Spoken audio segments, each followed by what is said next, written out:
Responsabilidad social.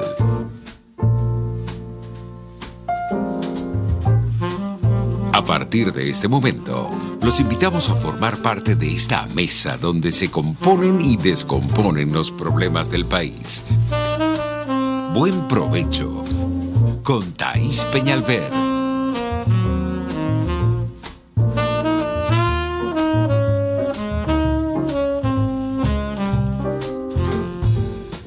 Buenas tardes, maravillosa audiencia de Radio Caracas Radio. Bienvenidos a Buen Provecho. Hoy es jueves del espacio de la profesora María Teresa Velandria, Venezuela y el mundo. Quiero compartir con ustedes mi editorial, un artículo que escribí ayer, que venía ponderando, analizando, estudiando e investigando desde el domingo, desde las últimas horas donde ha ocurrido un evento en Zimbabue, donde el dictador sanguinario Mugabe pues dejó el poder, o le pidieron que dejara el poder. He visto en los medios de comunicación comentarios, he visto comparaciones, he visto a las personas, algunas hasta contentos porque el dictador se fue después de 30 años. Y he sentido la necesidad de aclarar ciertos puntos. Y les repito, escribí un artículo, lo titulé Las lecciones del diálogo de Mugabe, en ocasiones que nosotros estamos en este momento viviendo un proceso de diálogo o negociación. Todavía no sabemos muy bien dónde estamos en este momento. Sabemos que esto existe, sabemos que una parte de la oposición, específicamente 3 partidos políticos de la oposición y representantes del régimen, se están sentando en una mesa a instancias de la comunidad internacional o a instancias del régimen.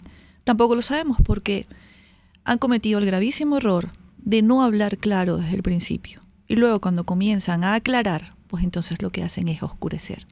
En momentos en los que los venezolanos no conseguimos medicamentos, y me incluyo, en los momentos en los que los venezolanos nos vemos ante los stands de comida y a veces no podemos comprar los alimentos, y me incluyo, nos están hablando de un diálogo o de una negociación.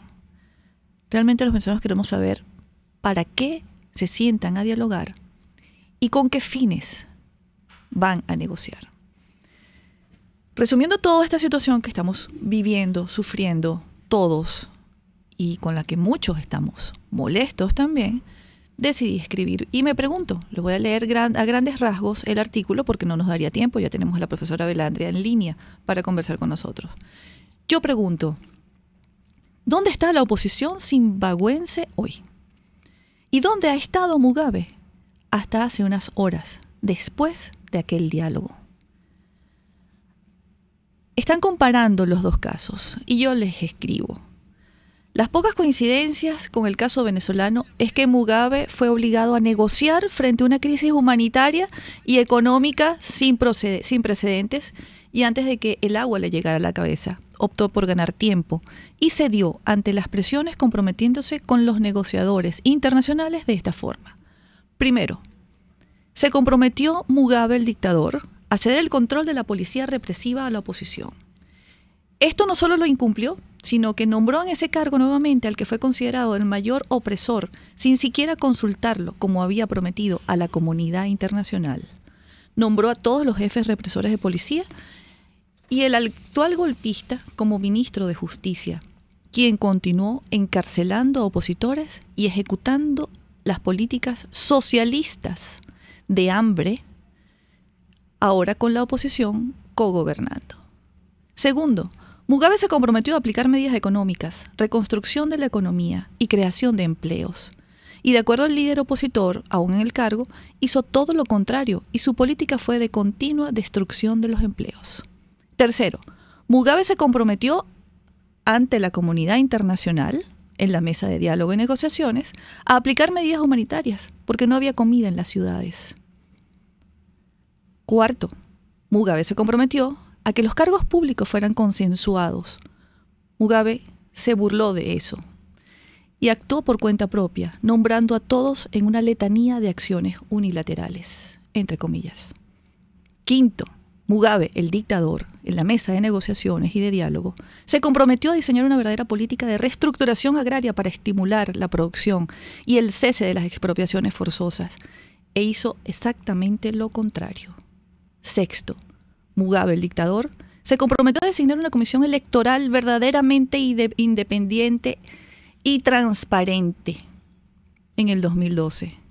Pero todos los miembros continuaron en sus cargos y además nombró a su mano derecha, Rita Macarú, proveniente del Poder Judicial, una mujer que dijo: me arrodillo frente a Mugabe en señal de respeto.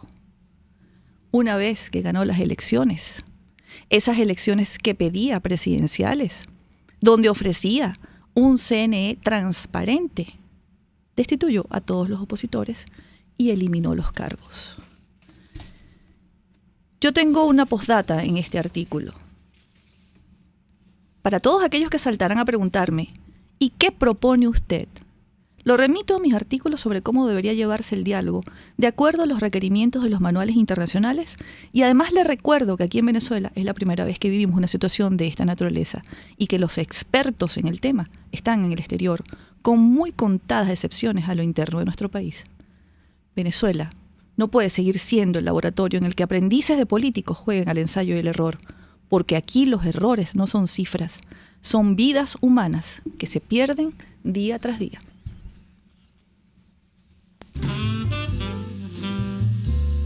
Venezuela y el mundo con María Teresa Belandria. Buenas tardes, querida audiencia. Bueno. Un poco resfriada con estos aguaceros un poco locos de nuestra ciudad, pero bueno, por eso no estoy en imagen, porque tengo cara de gripe. ¿Cómo estás, Thaís? ¿Cómo estás, María Teresa? Bueno, sabemos que te sientes un poco mal. Bueno, sí, un poco resfriada. Afortunadamente, nada que no se pueda solucionar con una limonada. Gracias a Dios, porque con la ausencia de medicamentos hay que darle gracias a Dios porque uno solamente tiene gripe. Mira, Thaís, tu artículo, que ha sido ampliamente difundido, no deja lugar a dudas. Yo no tengo prácticamente nada que agregar con el caso de Zimbabue, salvo recordarle a nuestra audiencia que Mugabe arrasó con su país porque diseñó una política de expropiaciones que acabaron con la propiedad privada, que en aquel momento estaba en manos de los colonos blancos que habían colonizado Zimbabue, pero que eso no fue sustituido por producción propia.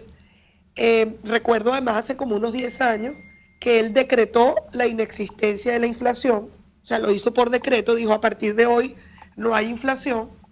Y si nuestros oyentes son acuciosos y buscan en la red, van a encontrar las fotografías de los billetes que se emitieron durante el periodo de mayor hiperinflación en Zimbabue. Tienen algo así como 10 ceros a la derecha, o sea, las cantidades eran imposibles de leer. Sin embargo, Mugabe decía que la inflación no existía, que eso formaba parte de la guerra económica. Si le suena parecido, de verdad que las coincidencias son muchas, y Thaís describe con una magistral precisión todo aquello a lo cual se comprometió Mugabe y no cumplió. Y terminó, bueno, le pidieron la renuncia, la cual aceptó después de varios días, y digamos, pusieron presa primero a su esposa y luego lo obligaron entonces a negociar. De manera que un dictador sangriento, cruel, que sus hijos, hoy se hace pública la vida que llevaban, bueno, por supuesto, relojes de firma, yates, mujeres de la vida fácil, de las más caras de Europa, es decir, todo aquello que se robaron, lo disfrutaron y se lo enrostraban a la gente en Zimbabue que no tenía comida, que no tenía medicamentos. Y yo creo que lo más destacable de todo esto fue ver la actitud de la gente, porque en el momento en que el viernes de la semana pasada se escuchaba que había habido un golpe de Estado en Zimbabue, porque esa era la primera información, que el presidente estaba bajo arresto en su casa y se hablaba de un golpe de Estado militar, y a medida que empezaron a pasar los días, se dio cuenta de un proceso de negociación que había sido iniciado, como tú bien apuntas en tu artículo, con los chinos y con otros actores fundamentales que le daban soporte a Mugabe, porque la situación era sencillamente insostenible y finalmente lo obligaron a que firmara la renuncia, poniéndolo bajo arresto y otorgándole garantías, pues porque tiene 93 años y lo van a someter probablemente a un proceso judicial, pero con la edad que tiene, pues terminará sus días en su casa pagando un arresto domiciliario que nunca será suficiente para resarcir a las víctimas de todo el daño que hizo después de 37 años, ¿no? Pero creo que tu artículo pone el acento donde debería ir, y es que el diálogo a los dictadores para lo único que les sirve es para perpetuarse en el poder y que no tienen voluntad de cambio. El diálogo es un instrumento para ganar tiempo y cada día que se mantienen en el poder es un día ganado. No importa si la gente sufre, no importa si la gente se muere de hambre, no importa si la gente se muere sin medicina y sin alimentos, como ha pasado esta semana, los niños que han muerto de desnutrición en el hospital de San Cristóbal, el primer caso de sarampión detectado en Maturín, o la muerte de personas conocidas todos los días, de personas desconocidas por falta de medicamentos, y ahora agravado por la crisis de transporte. Basta ver la gente subiendo de la Caracas Guarena en cualquier cosa que sirva, que ruede, para darnos cuenta que estamos en un proceso de africanización muy acelerado y que nuestros índices de desnutrición son comparables a los de Zimbabue. Ahí. Así es. Las coincidencias son asombrosas. Pero hay una duda, María Teresa. Las personas piensan que fue derrocado el dictador. Y me gustaría que nos explicaras cómo que no fue derrocado por la oposición, sino por su propia gente, que también fue sancionado. Fueron sancionados los militares y las esposas de los militares. Fue sancionado Mugabe y su entorno cercano. Y con estas sanciones, pues, se procedió a las negociaciones. Pero no fue la oposición. Es la comunidad internacional y su propia gente quienes lo sacan. Por favor, explícanos eso.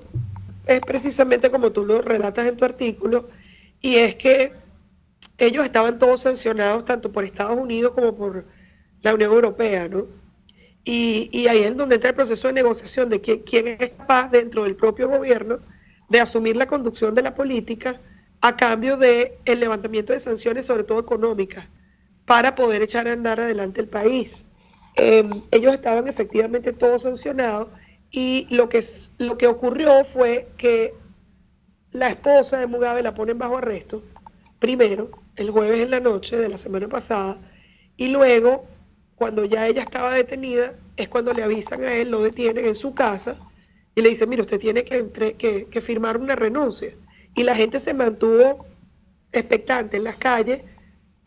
Sorprendentemente, si ustedes se dan cuenta de los videos, las Fuerzas Armadas, la policía, que era el brazo represivo de Mugabe, estaba también a la expectativa, porque ahí se produjo un desconocimiento tanto de los mandos militares, el ministro de la Defensa, que fue el que encabezó el movimiento, y las personas más cercanas a Mugabe, que dijeron, bueno, la única forma de que nuestro país salga adelante es que Mugabe se vaya, porque todo lo que se ha intentado por la oposición no ha dado resultado. Ir a elecciones que luego se roban, tener un Consejo Nacional Electoral que no tiene condiciones, es decir, las coincidencias con Venezuela son muchas. Yo en un artículo, una entrevista que me hizo la revista Newsweek en español, ellos me decían que todo lo que estaba pasando en Venezuela, si teníamos algunos ejemplos de transiciones de lo que nos está pasando y qué puede ocurrir o cuánto tiempo más se puede prolongar. Y yo en ese momento, te estoy hablando de una entrevista hace 2 semanas, le decía, lamentablemente los ejemplos que hay en el mundo internacional no son buenos, porque ahí está el de Zimbabue, sancionado por Naciones Unidas, sancionado por Estados Unidos, etcétera, pero tiene 37 años en el poder. Claro, sin pensar que venía un proceso de cambio como el que ocurrió desde la semana pasada.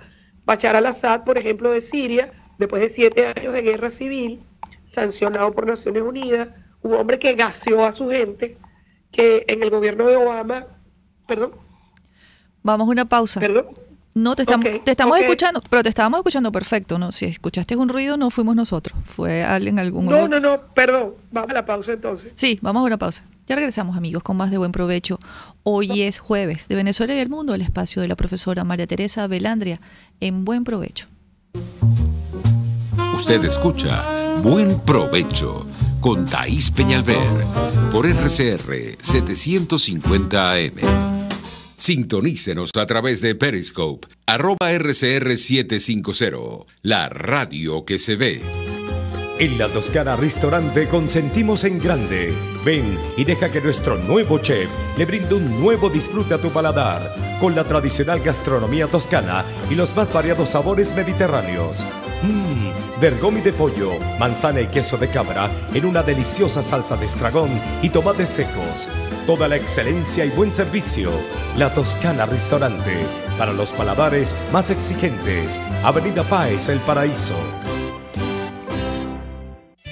A la hora de comprar tus verduras, hortalizas y frutas frescas de primera calidad, hazlo en la Feria Santo Cristo de la Grita, donde consigues todo para tu hogar, luchería o restaurante y preparar exquisitos platos de la gastronomía nacional e internacional. Viernes y sábado en la urbanización Santa Mónica, avenida Francisco Pimentel, al lado de la Casa Comunal. Compra calidad y al mejor precio de Caracas. Gran Feria Santo Cristo de la Grita, economía y calidad. Cada recarga Digitel se convierte en sonrisas para los jóvenes de Fe y Alegría. Con tu aporte y el de Digitel, seguimos unidos todos en un solo corazón. Por cada recarga electrónica, colaboras con el 1% del monto para Fe y Alegría y Digitel también. Además, participas en el sorteo de 8 tarjetas de consumo por 5 millones de bolívares cada una. Con tu recarga, seguimos unidos todos en un solo corazón. Digitel. Promoción autorizada por Sunde del 1/11/2017 al 30/11/2017. Sorteo el 22/12/2017. En Venegroup somos la solución en envíos aéreos y marítimos, destinos, Estados Unidos, Venezuela y Panamá, con la mejor calidad y en tiempo récord, de manera fácil y segura, a través de comprasenvíos.com. Contáctanos 0251-710-4945 y por nuestras redes. Venegroup, aliados en compras y envíos. En Las Mercedes, en Caracas, está el mejor restaurante especializado en carne de cerdo. Y es el inigualable restaurante Mi Cochinito Favorito, donde lo tienes en todas sus formas, sea asado o sea frito. Mi Cochinito Favorito te presenta un extenso menú para complacer y deleitar tu exigente paladar. En Las Mercedes, calle Nueva York, Mi Cochinito Favorito, carnoso, jugoso y sabroso. RCR 750 AM. Porque lo bueno une. Les estamos presentando Buen Provecho con Thaís Peñalver, solo por RCR 750 AM. Son las 12:22, estamos en Buen Provecho por su radio Caracas Radio, la pionera de la radiodifusión en Venezuela. Quiero saludar a quienes nos ven y escuchan a través de la plataforma digital rcr.tv y por medio del Periscope. Estamos conversando con la profesora María Teresa Velandre, hoy es jueves, donde ella nos anima a ver otras cosas que no sea este encierro, este secuestro aquí en Venezuela, donde solamente hay problemas alrededor. Eso ocurre porque no tenemos un gobierno democrático. Y es que los gobiernos democráticos se ocupan del bienestar de las personas, se ocupan de aliviar y que la gente tenga una vida normal, que la gente ya con sus preocupaciones propias de la vida cotidiana no tenga también que preocuparse por los asuntos que tienen que ver con los gobiernos. Los gobiernos se ocupan de la salubridad, de la salud, de la educación, de las vías de comunicación, de la limpieza de los países, de su progreso, de que la gente pueda prosperar con su profesión, con sus industrias. No castiga, no fustiga, no amenaza, no persigue. Eso no es un gobierno, eso es una dictadura. Los gobiernos democráticos, y por eso debemos apostar a instaurar una democracia en Venezuela, se ocupan de la libertad y de la tranquilidad de sus pueblos. Profesora María Teresa Velandre, estábamos haciendo ya un resumen, ya estabas redondeando el tema de Zimbabue y nos estabas comentando cómo detuvieron a la esposa del dictador y cómo comenzaron las presiones y las negociaciones. Bueno, las negociaciones, como tú bien apuntas en tu artículo, empezaron en China y yo creo que esta es una nueva forma que se está instaurando en la comunidad internacional, es la presión hacia los aliados a los aliados que sostienen a los gobiernos no democráticos. China no es una democracia, eso está claro, es un gobierno de partido único, pero que tiene enorme influencia en muchas partes del mundo y que está siendo empleado para que su presión surte efecto, por ejemplo en el caso de Norcorea, y ahora vamos a hablar de eso. Pero quería redondear la idea y decía que Siria, igual, Bashar al-Assad fue sancionado por las Naciones Unidas. Bashar al-Assad También el gobierno de Obama dijo que había cruzado una línea roja cuando le lanzaron gases sarín a la gente, pero no hizo nada y volvió a hacerlo hace menos de un año, y ahí sí el gobierno de Donald Trump pues le hizo saber que no podía continuar gaseando a la gente, pero fue recibido hace 2 días por Vladimir Putin, que es uno de los aliados fundamentales del régimen de Bashar al-Assad, un régimen criminal, genocida, de crímenes de guerra, delitos de lesa humanidad, y una guerra civil que tiene 7 años, y bueno, fíjense que viaja solamente a Rusia, porque viajan a aquellos países que saben que no los van a entregar a la comunidad internacional que reclama que sean llevados a la justicia.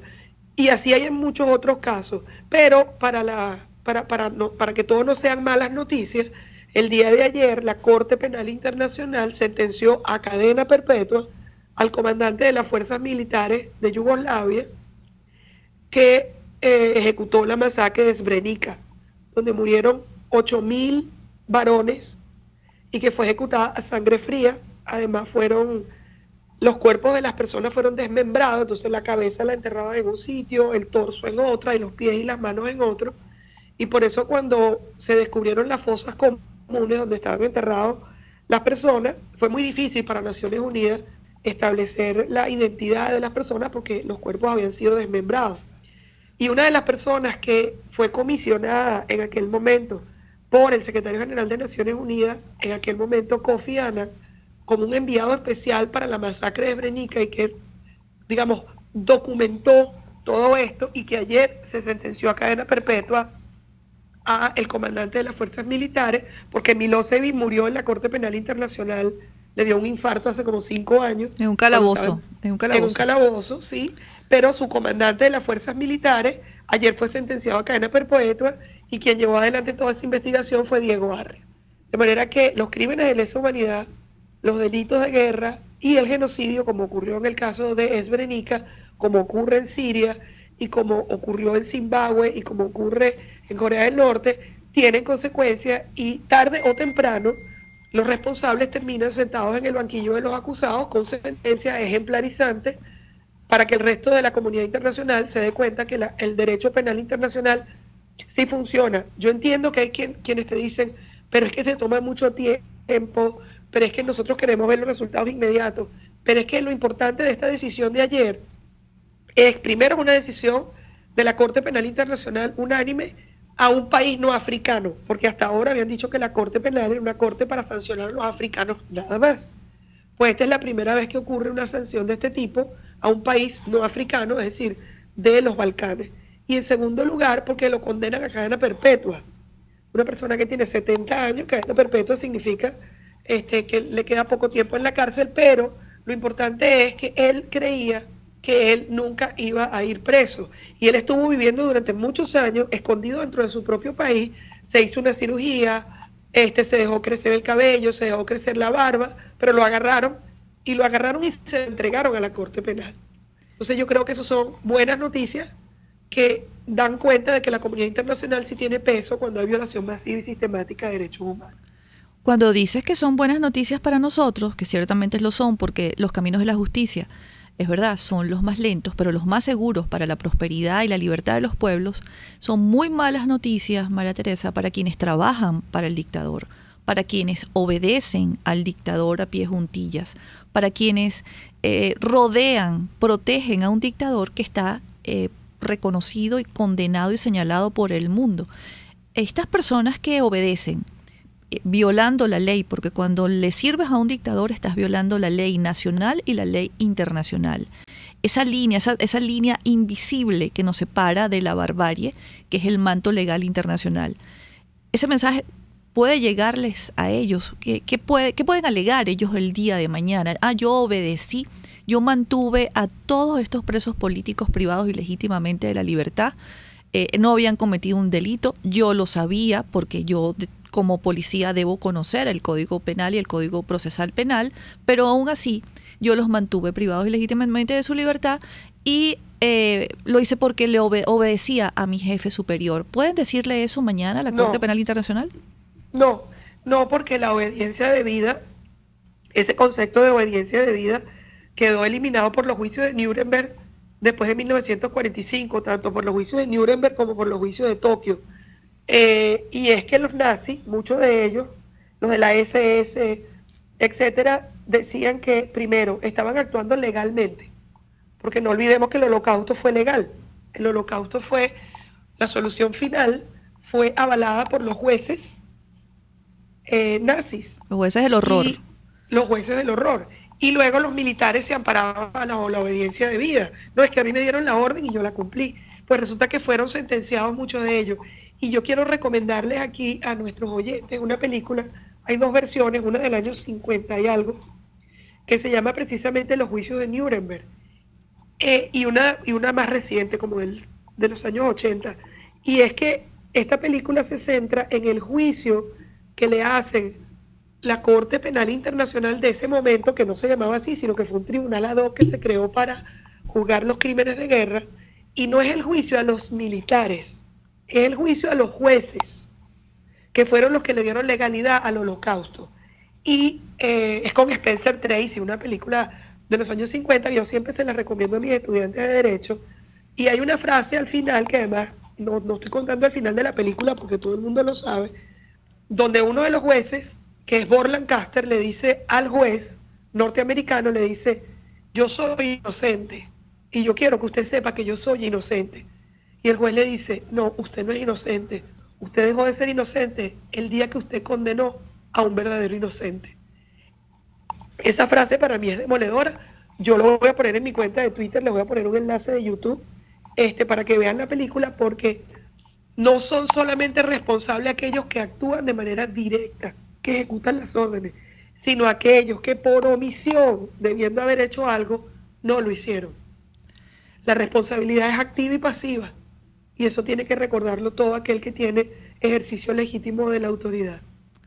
Entonces están actuando a conciencia, porque podríamos decir que en los años 50 no había internet, que en los años 50 no existía un marco legal, o en la época del Holocausto no había un marco legal internacional que amparaba a los pueblos. Por eso es por lo que no existía un tribunal, sino que fueron convocados jueces de algunos distritos de Estados Unidos.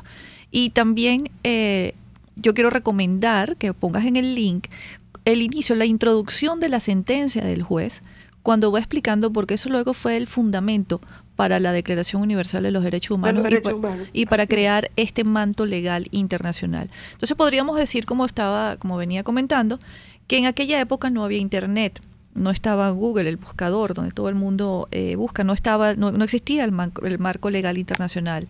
Y de alguna manera se podía justificar pues que el mundo viviera en una suerte de barbarie por lo que estaba ocurriendo, y que esos funcionarios, esos efectivos policiales y militares entendieran que tenían que ser obedientes. El desconocimiento de esta información al día de hoy, ¿se puede perdonar, María Teresa? No, porque tú eres abogado igual que yo. El desconocimiento de la ley no es excusa de su cumplimiento. Usted no puede decir yo no sabía, porque si usted tiene una obligación formal, porque usted es un funcionario investido de autoridad, usted no puede decir es que yo no sabía. Y eso está en nuestro marco legal, ni siquiera está en el marco legal internacional, está en nuestro marco legal. El desconocimiento de la ley no es excusa de sus cumplimientos, eso es un principio general del derecho. Y no pueden decir que no sabían. Y eso me lleva a un caso que acaba de ocurrir el 13 de noviembre y que está en todos los medios de comunicación y que abre una ventana de oportunidad muy importante con otro de los regímenes dictatoriales más crueles del mundo, que es el de Corea del Norte. Y fue la fuga de un soldado norcoreano que el 13 de noviembre, manejando un vehículo militar, salió corriendo, cruzó la frontera y le dieron 5 tiros. Los soldados norcoreanos le dispararon, violando el armisticio, violando el cese al fuego y sobre todo violando el cese al fuego en la zona desmilitarizada entre Corea del Norte y Corea del Sur. Le dieron 5 disparos, afortunadamente sobrevivió. Los soldados surcoreanos lo rescataron y ya está sanando sus heridas. Pero lo importante del testimonio de este soldado es que... Perdón, nos vamos al corte. No, fue un error. Continúa. Perdón. Este soldado norcoreano que sobrevivió Bueno, la internet está llena de la información. Le sacaron un parásito del cuerpo que tiene yo no sé cuántos centímetros, y él explica que la mayoría de los soldados están como él. Por las condiciones sanitarias en las que viven, tienen parásitos, este soldado tiene hepatitis B, y él cuenta lo que ya se sabe por la cantidad de disidentes que han escapado de Corea del Norte, que la desnutrición infantil, la muerte por desnutrición, los niños tienen cataratas porque no se alimentan, y los soldados también están padeciendo unas condiciones de insalubridad dentro de los cuarteles. Pero mientras tanto, entonces Kim Jong-un hace demostraciones de poder, lanza misiles con cabezas nucleares, hace detonaciones que están produciendo terremotos en toda la zona del Pacífico. Pero este testimonio de este soldado creo que es muy importante, porque lo que viene es a abonar la causa de que lo de Corea del Norte no puede seguir así. O sea, no puede ser que ese señor esté matando de hambre a la gente y China, que es su aliado fundamental, le siga dando soporte. Y a eso iba, que la negociación de Zimbabue comenzó por China, y creo que Donald Trump está actuando también con China para ver cómo se hace para acabar con el régimen de Corea del Norte. Bueno, y como ya que hemos tocado el tema álgido del diálogo o la negociación, yo no sé si tú sabes si es un diálogo o la negociación. ¿Tú podrías aclararnos eso, lo que está ocurriendo aquí en Venezuela con el régimen de Nicolás Maduro? Oye, yo no lo sé. De verdad que... Bueno. Yo creo que es una conversación. Bueno, entonces vamos a ir a una pausa, María Teresa. Al regreso Sí, vamos a hablar de este diálogo, negociación o conversación que tiene la oposición venezolana con el régimen de Nicolás Maduro. Ya volvemos, amigos, con más de Buen Provecho. Usted escucha Buen Provecho con Thaís Peñalver por RCR 750 AM. Para una comida, reunión o fiesta, sea en casa o tu empresa, ofrece los pasapalos y cremas de Casa de Oblea. Todo fresco, de exquisitos sabores y una amplia variedad en pequeños, pastelitos, lumpias, quesos y charcutería. Esmérate y cúbrete de gloria. Casa de Oblea está en Baruta, calle Páez con Mariño. Casa de Oblea, 100% frescura y calidad. ¿Miedo de consultar a un urólogo? Cualquiera sea el problema, la Unidad Urológica Integral Urodermi tiene la solución. Cuentan con la más avanzada tecnología en robótica y otras técnicas en cirugía mínima invasiva. Piso 1 de la Policlínica Metropolitana, 985-1768. Urodermi, Unidad Urológica Integral. Son las 12:38. Es la hora de aprovechar el tiempo para realizar tus operaciones con la banca electrónica Banesco. Fácil no, muy fácil. Banesco contigo. Cada recarga Digitel se convierte en sonrisas para los jóvenes de Fe y Alegría. Con tu aporte y el de Digitel, seguimos unidos todos en un solo corazón. Por cada recarga electrónica, colaboras con el 1% del monto para Fe y Alegría y Digitel también. Además, participas en el sorteo de 8 tarjetas de consumo por 5 millones de bolívares cada una. Con tu recarga, seguimos unidos todos en un solo corazón. Digitel. Promoción autorizada por Sunde del 1/11/2017 al 30/11/2017. Sorteo el 22/12/2017. Central Madeirense, orgullosos de cumplir un año más. Nuestro país nos ha dado un suelo fértil y el fruto maravilloso de su gente nos recuerda que ser venezolano se lleva en el corazón. Central Madeirense, 68 años, sembrando el presente con vista al futuro. Esto parece un zoológico. Que si pajaritos por aquí y pajaritos por allá, que si las ardillas, gaticos.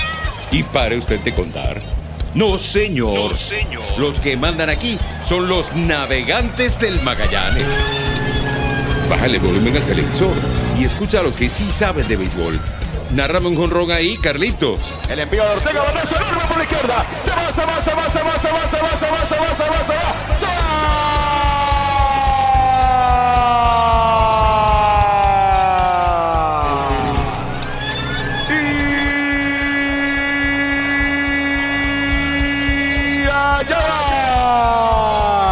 El cuadrangular de Cacao Valdés por lo más profundo del jardín izquierdo y el juego es empatado a 9 carreras.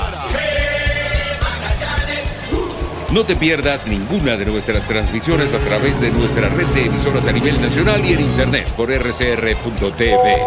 RCR Deportes, circuito oficial de los navegantes del Magallanes. 100 años, campeones por siempre.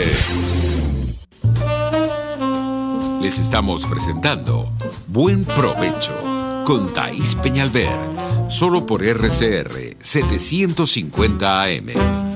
12:39. Queremos saludar a quienes nos ven y escuchan a través de la plataforma digital rcr.tv y por medio del Periscope que está en la cuenta de Radio Caracas Radio y es RCR 750. Nosotros llegamos a ustedes y somos una ventana de libertad para los venezolanos y para nuestra audiencia, gracias a la dirección general de esta estación que está a cargo de Jaime Nestares. También en la gerencia de producción a cargo de Wilixa Arcaya. En la producción nos apoya y nos respalda a diario Juliet Córdoba. Hoy en los controles no está nuestro querido César González, pero sí está nuestro querido Ignacio Muñoz. Así es. Y hoy es jueves de Venezuela y el Mundo, el espacio de la profesora María Teresa Velandre, quien me acompaña el día de hoy. Y de nuestra querida Thaís Peñalver. Si quieren hablar con nosotros, pueden comunicarse a través de la mensajería de texto al 3456, que tendrá un valor de $1 más básico masiva, y el teléfono es 0212-482-9750. El Twitter de la emisora es @RCR750. Bueno, María Teresa, el diálogo, la conversación, la visita, los turistas, como los llama Diego Arria, o el diálogo. Soy Venezuela, una organización que se ha pronunciado de una forma muy contundente contra estas negociaciones, ha sacado una declaración y pide las siguientes condiciones. Vamos a analizarlas luego de que yo te las lea. Dice que la negociación debe estar condicionada al cumplimiento satisfactorio de las exigencias previas.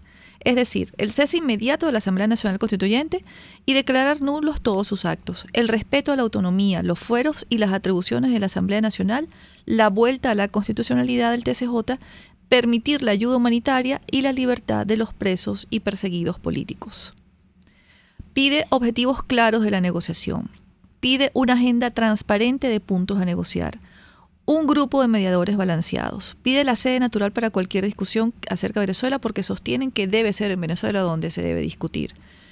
Pide negociadores confiables y representativos de todo el país con mandato limitado. Pide tiempos limitados para la negociación. Pide mecanismos para hacer exigibles los acuerdos pactados. Hasta aquí, pide mecanismos para ser exigibles, y esto lo firma una cantidad de venezolanos, entre quienes se encuentra la magistrada Blanca Rosa Mármole León y el profesor Oscar Vallés, nuestros compañeros acá de Buen Provecho, por cierto, María Teresa.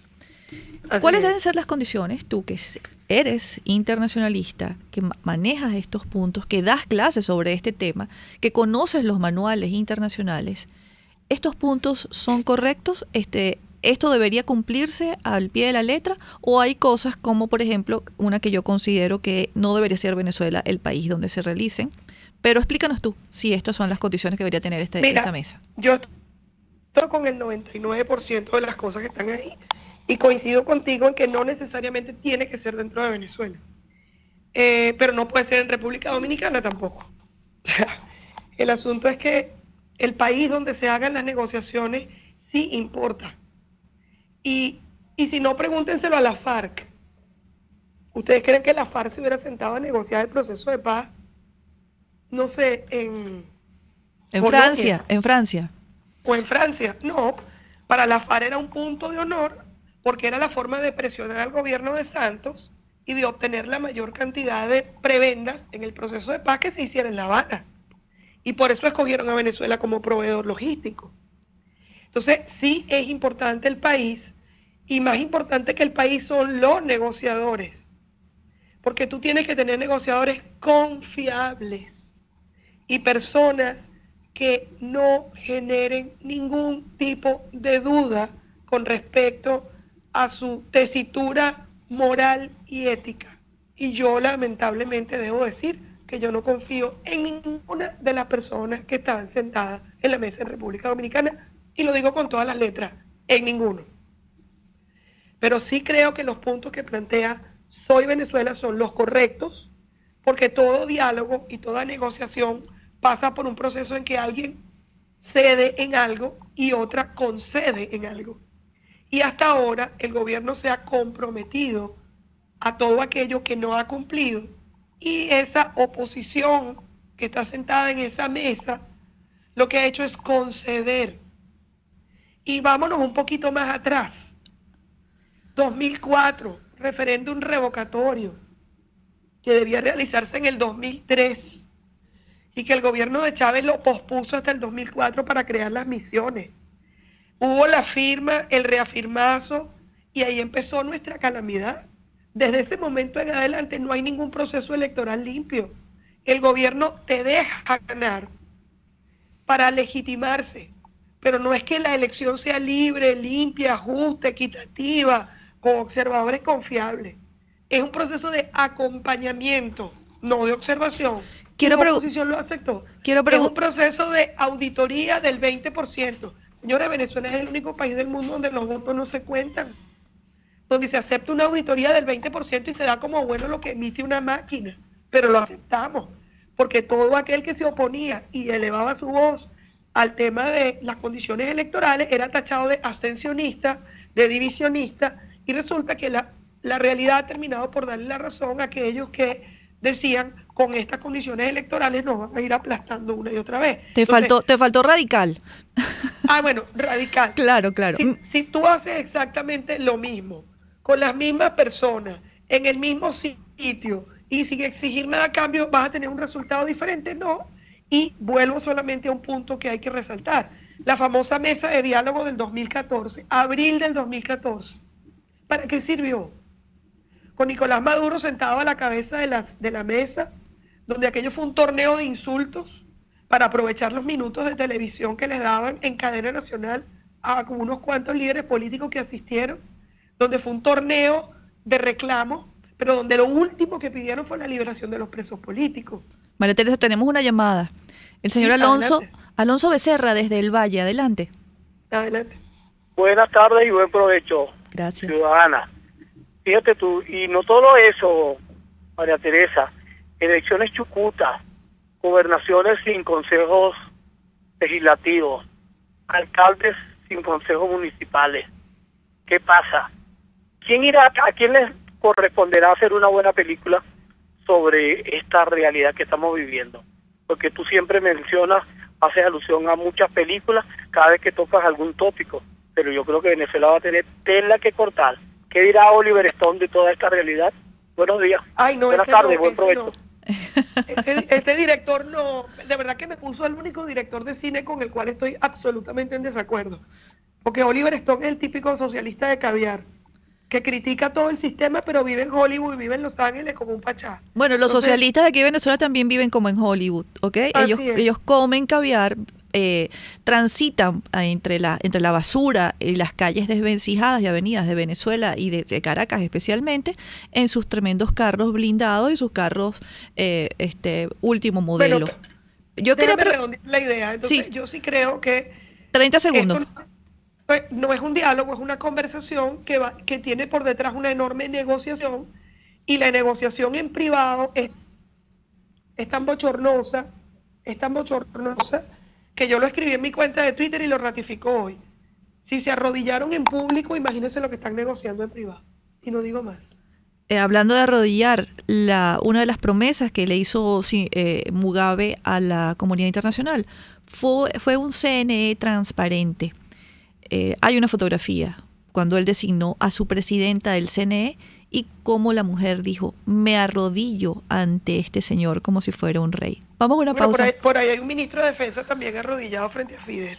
Bueno, que no nos quede la menor duda de que el corte de este régimen que está en Venezuela es absolutamente castrocomunista. Vamos a una pausa, María Teresa, ya regresamos. Usted escucha Buen Provecho con Thaís Peñalver por RCR 750 AM. Puedes seguirnos en nuestras redes sociales. En Twitter, @RCR750. la radio que se ve. Visión Paraíso es una clínica oftalmológica con los más modernos equipos y médicos en permanente actualización. Lo atendemos en el Centro Comercial Multiplaza Paraíso, nivel Caracas, 822-6800. Visión Paraíso para diagnósticos precisos de miopía, astigmatismo, glaucoma, retina, vitrio, córnea, cirugía plástica ocular y oftalmología pediátrica. Por encima de todo, prevención. Es Visión Paraíso, clínica oftalmológica en el Multiplaza Paraíso, nivel Caracas, 822-6800. Central Madeirense, orgullosos de cumplir un año más. Nuestro país nos ha dado un suelo fértil y el fruto maravilloso de su gente nos recuerda que ser venezolano se lleva en el corazón. Central Madeirense, 68 años, sembrando el presente con vista al futuro. ¿Tienes un equipo inteligente? Tráelo ya a Digitel. Conéctalo a la red inteligente 4G LTE y llévate un bono de 3 GB gratis de bienvenida. Sí, 3 GB gratis. Cámbiate ya a la red 4G LTE de Digitel con cobertura nacional y vive la diferencia. Digitel, más vida, más gigas. Aplica al comprar una nueva línea. Te habla Oscar Arnal. En Caracas, después de años de más de lo mismo, lo que hay es caos, miseria, hambre, basura e inseguridad. Me propongo convertir a Libertador en 10 municipios para solucionar los problemas. Vamos con el cambio. Bárrelo. Vota verde con Oscar Arnal. Pluralidad contigo. Respeto contigo. Responsabilidad contigo. Libertad contigo. Estamos contigo y punto. De lunes a viernes a la 1 de la tarde. Contigo, solo por RCR 750 AM. Porque lo bueno une. Los grandes temas se debaten en la mesa. Buen provecho con Thaís Peñalver, @RCR750. Y abrimos con una de las llamadas que tenemos en espera. Mildred García, desde San Martín. Exacto, la señora Mildred García, de la avenida San Martín. Sí. ¿Aló? Sí, adelante, la estamos escuchando. Adelante, la escuchamos. Ajá, es que las oigo muy lejos, sumamente lejos. Bueno, doctora y Thaís, yo quisiera agradecerle enormemente que usted recordó lo del 2004 con respecto al referéndum revocatorio que se dio en esa fecha.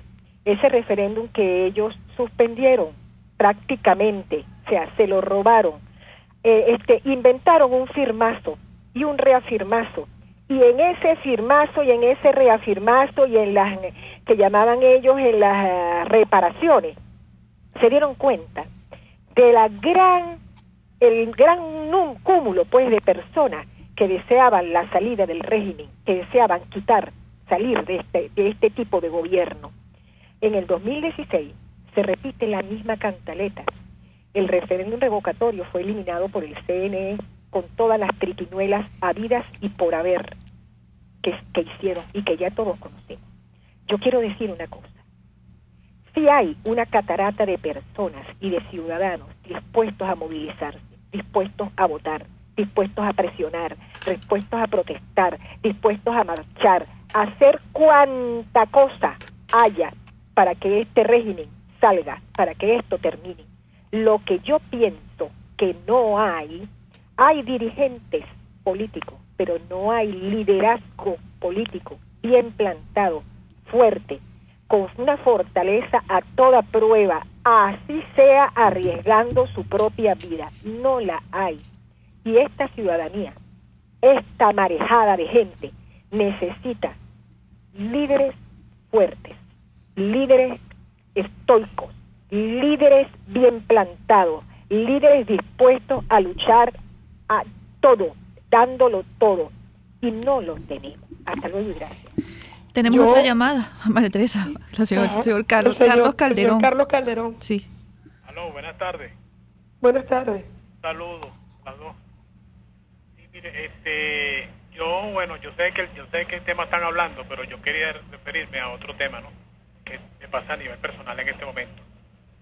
Mi número de cédula es 5315921. Yo responsabilizo al señor de Miraflores,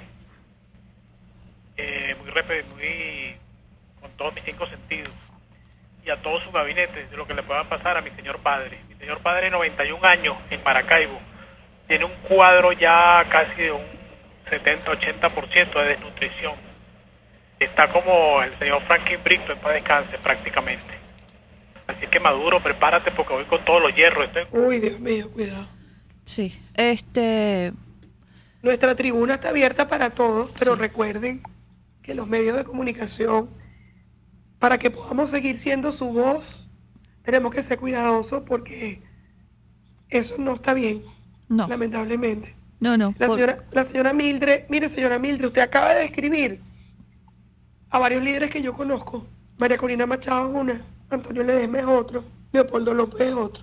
Sí hay líderes. Y lo han arriesgado todo.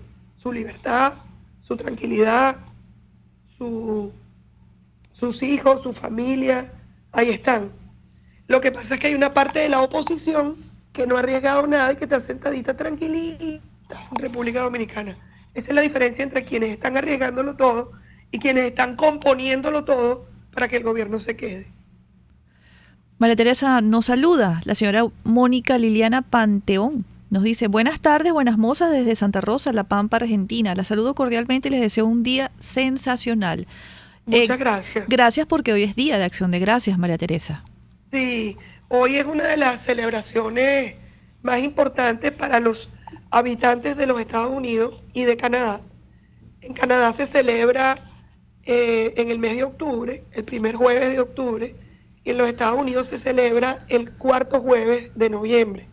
Es una tradición que data de la época colonial, cuando los pioneros empezaron a poblar este país, y cuenta la leyenda que unos pioneros, que no se sabe si eran bien holandeses o ingleses, llegaron a una determinada zona de lo que hoy se conoce como Massachusetts, Plymouth, y allí se quedaron sin comida.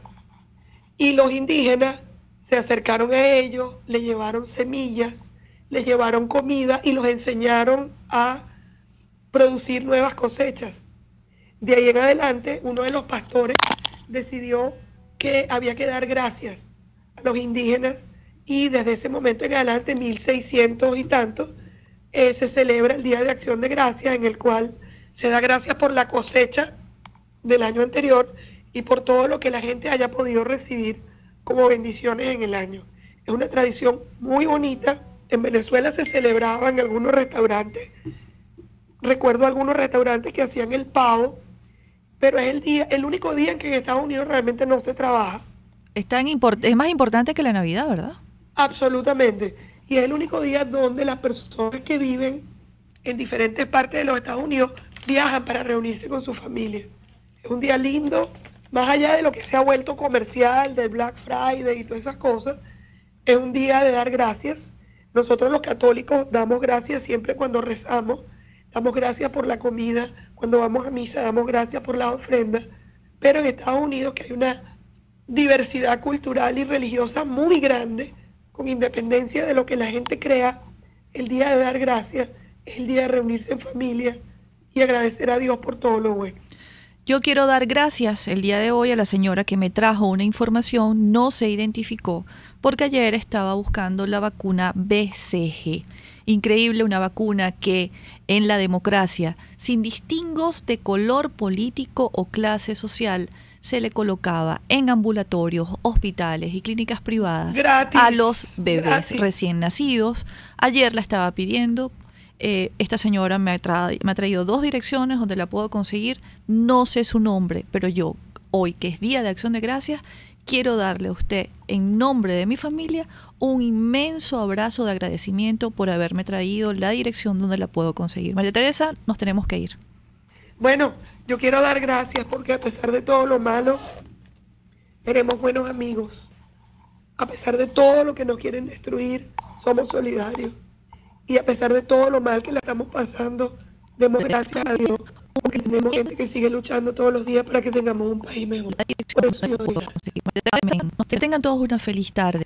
Celebren el día de hoy, aun cuando no se celebra aquí en Venezuela. Den gracias, agradezcan. Quizás si hubiésemos agradecido a aquella democracia todo lo que nos dio, no estaríamos pasando por lo que estamos sufriendo hoy. Que tengan todos una feliz tarde. RCR presentó Buen Provecho con Thaís Peñalver.